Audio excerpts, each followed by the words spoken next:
Brandy and I have been friends for a long time, and when we were younger and having babies, we received meals from our small group and our Sunday school when we were at home with infants and unable to get in the kitchen.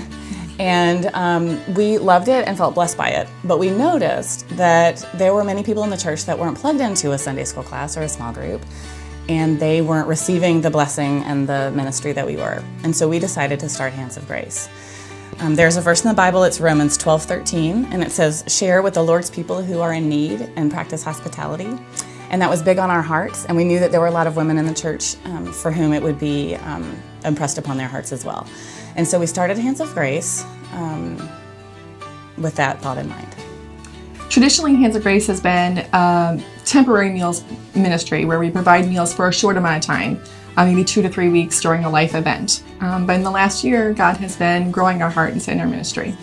I think in the back of my mind, I always wanted to grow Hands of Grace into a funeral ministry as well, not to the exclusion of the meals ministry, but in addition to the meals ministry. And the Lord has opened that door this year by providing wonderful volunteers and willing hearts.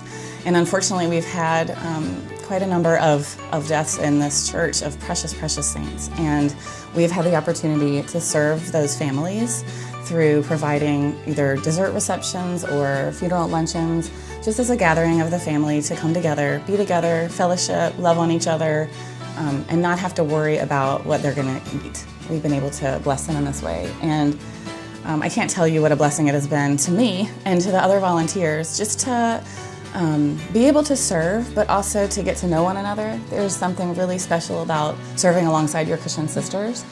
And that has brought me great joy and blessing. With the growth of the ministry comes a need for more volunteers, and so we hope that you will prayerfully consider joining us with the Hands of Grace ministry. We plan on a future date to get together and have a meeting so that we can discuss this ministry, talk to potential volunteers, talk to current volunteers who want to get more involved, and see what the Lord's going to do within this next year.